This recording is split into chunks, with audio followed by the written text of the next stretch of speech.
Hi kindergartners. The last time that you were in art class, we learned how to draw reindeer. And today what we are going to do is actually work on painting those.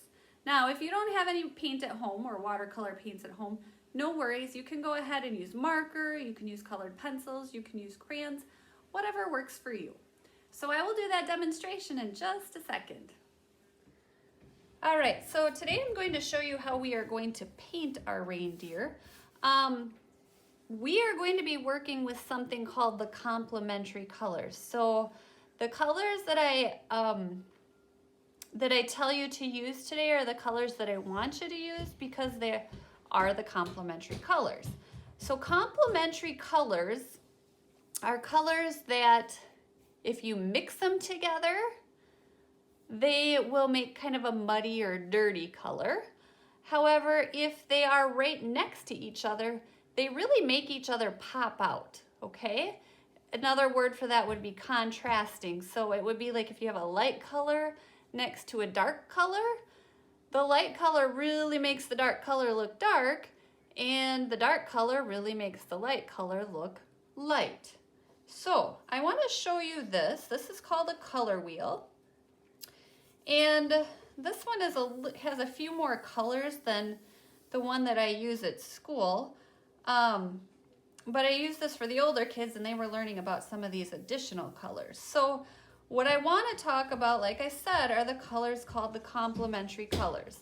And they are the ones that are directly across from each other on the color wheel. So they split the color wheel in half. I wouldn't go from here to here or here over to here. Those aren't complements. Complements are straight across from each other on the color wheel. So there are three groups that I usually talk about.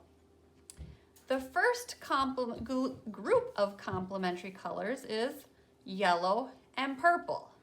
Now, I don't know how many of you are football fans, but a lot of times football uniforms use complementary colors, a dark color and a light color, because it makes their numbers pop out. So I'm not a Minnesota Vikings fan, but you might be, and their colors, purple and yellow, are complementary colors.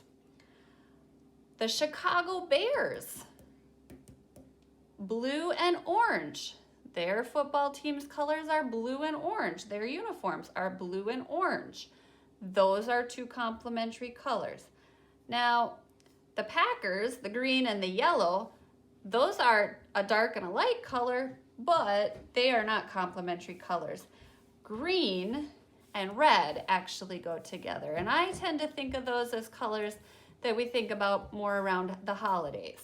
So green and red is one group of complements.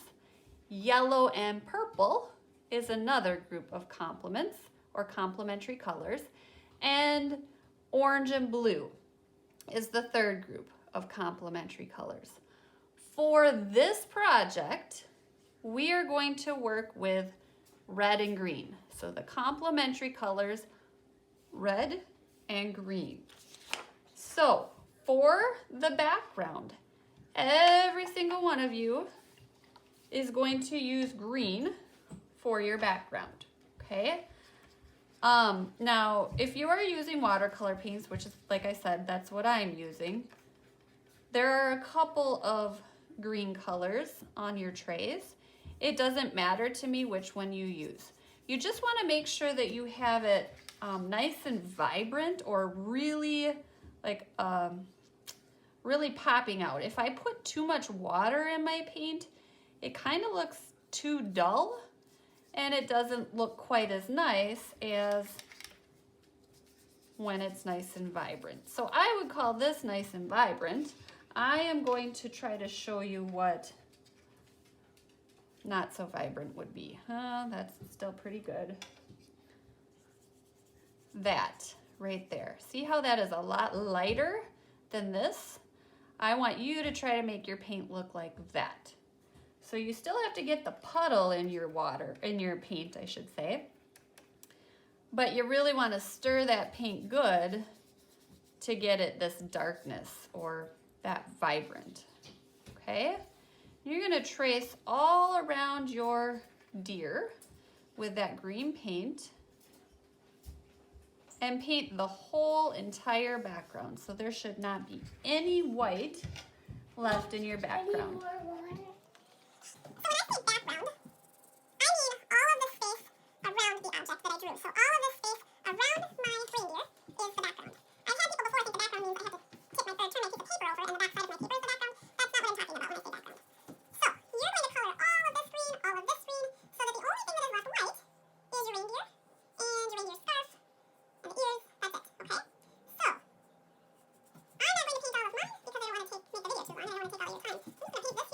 On to the next step, which is to paint the complement of green. And we said that the complement of green is red. So I am going to use red to make my scarf, and you have to kind of decide what you want your scarf to look like. Maybe you just want it to be completely red. That's fine. Maybe you want it to be red polka dots. That's fine too.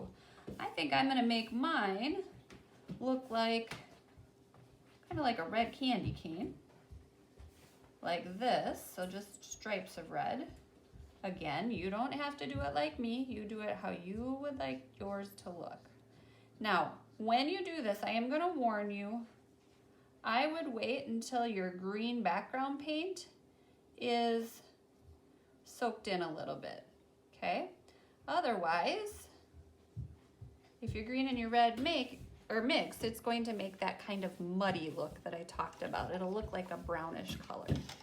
Now somebody, the other day, I believe Lena, I think maybe it was Lena, asked if we could turn our reindeer into Rudolph. So that's what we're going to do. We're going to make Rudolph the red-nosed reindeer. And I'm going to paint the nose. Whoops, I went out of the lines there. I'm going to paint the nose red. And I just realized that I didn't finish my scarf because this here is part of my scarf too. So now it looks like that. Okay? Now the last step is to make my reindeer brown. So everything that's left, with the exception of the eyes, will be painted brown. So I'm going to trace around the eyes because I want to keep my eyes white.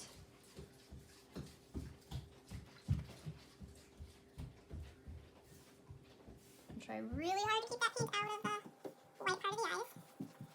And this one will all be the brown. Okay? And again, I want to try to keep that brown out of the green so that it's just my deer that is brown. Then we get both of the ears. And you also, one part that sometimes is easy to forget, is the reindeer's neck. So this face here would be brown, and this would be brown down here as well. And around the nose, like this. Now, I'm not going to finish this during the demonstration because otherwise my video is going to get too long, but I will finish it so that I can show it to you at the end of the video. Okay? If you have any questions, please let me know.